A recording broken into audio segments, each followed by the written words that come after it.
Why are women attracted to dangerous men? Eros and Thanatos. Desire, war, and the psychology of love.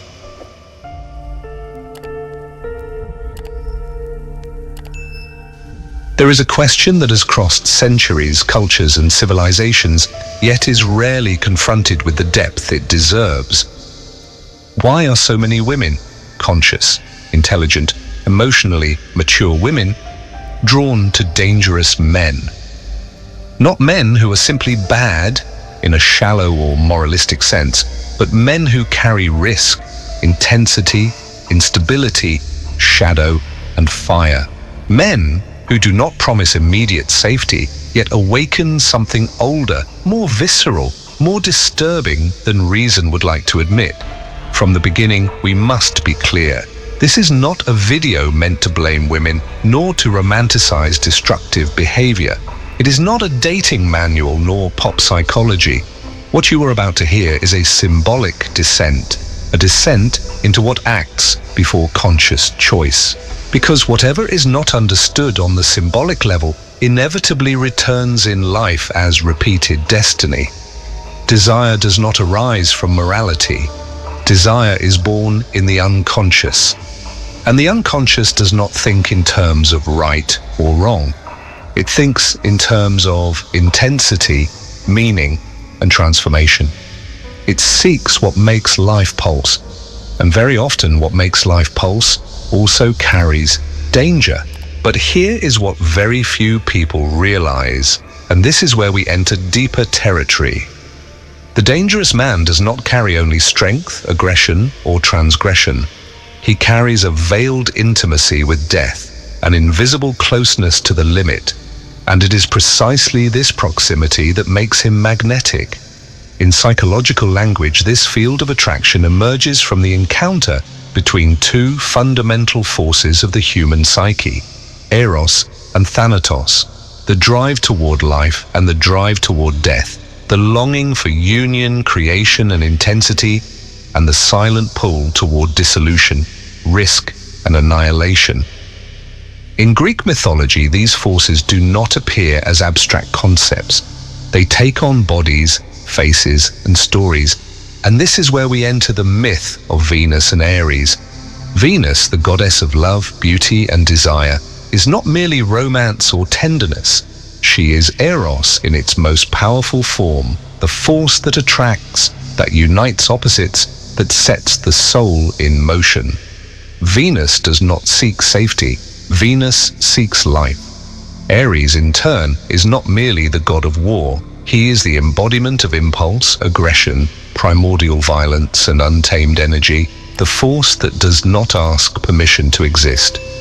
Unlike Athena, who represents strategic, rational warfare, Ares is visceral, impulsive, chaotic. He fights because blood calls to blood. But here is the key that changes everything. Ares carries Thanatos hidden within him. Ares is the way death moves without appearing dead. He is Thanatos in motion, eroticized through strength, virility, and risk. Pure Thanatos paralyzes. Ares runs, fights, acts. That is why he seduces. That is why he does not frighten at first glance. In mythology, Venus is married to Hephaestus, a hard-working, skilled, stable, predictable god. Hephaestus builds, sustains, maintains order. He represents the functional masculine, socially adapted, reliable, safe, everything that rationally speaking seems ideal. And yet Venus betrays him with Ares. This is not a moral footnote in the story. It is the symbolic heart of the myth, because desire is not born from utility. Desire is born from an encounter with the unknown within ourselves. The dangerous man, on a symbolic level, is not merely someone who threatens the external world. He is someone who threatens established psychic identity. He disrupts order. He breaks predictability. He awakens emotions that cannot be fully controlled. He makes a woman feel something that exceeds reason. And here we reach a delicate but absolutely central point. Attraction to danger is often attraction to one's own shadow. Every female psyche carries an animus, the archetype of the inner masculine. When this animus is not consciously integrated, it tends to be projected outward. The woman does not recognize her own strength, aggression, autonomy, or power, and therefore seeks them in men who embody these qualities in extreme form. The dangerous man becomes a living mirror, an incarnated symbol of what is missing within. But something even deeper is at work. The attraction is not only to Aries, it is to what Aries conceals. Behind risk, aggression, and intensity operates Thanatos, the closeness to the edge, to the end, to the feeling that this could all go terribly wrong. And it is precisely this that intensifies Eros, because the opposite of life is not death. It is the absence of intensity.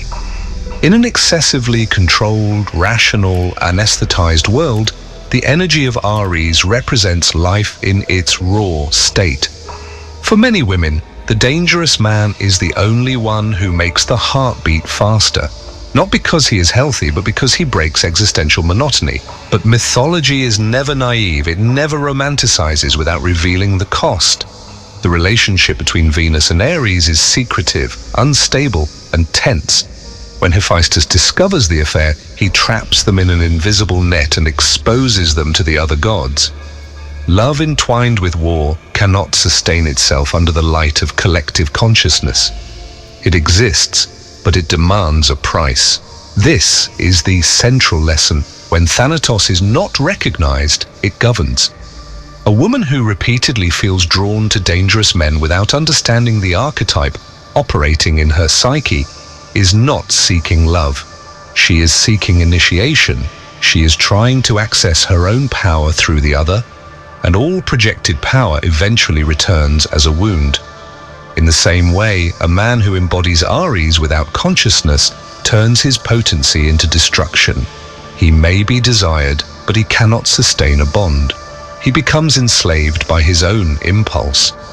True alchemy occurs when these forces cease to act unconsciously and begin to be integrated.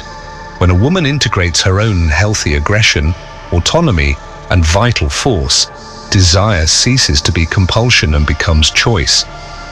And when a man integrates the energy of Aries with awareness, he ceases to be dangerous and becomes powerful.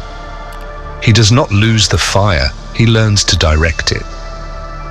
Here is the final philosophical point. The problem was never danger.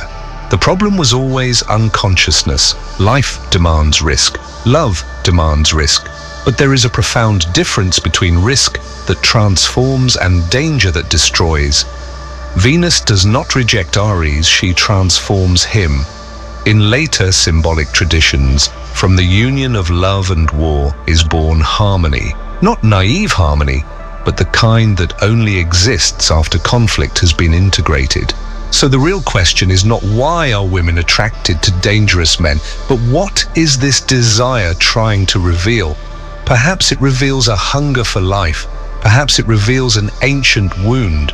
Perhaps it reveals a soul that refuses to live anesthetized. The path is not to deny Aries nor to submit to him. The path is to recognize Thanatos, integrate him, and transform him, because when love moves without consciousness, it becomes a prison. When force moves without love, it becomes destruction. But when Eros and Thanatos are recognized within the soul, something rare is born, a desire that does not enslave, a strength that does not wound, a love that does not need danger in order to feel alive.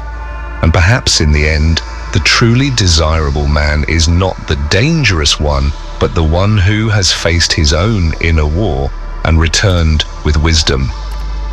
And the truly free woman is not the one who flees desire, but the one who understands it. Because mythology is not the past. Mythology is the invisible map of the human psyche.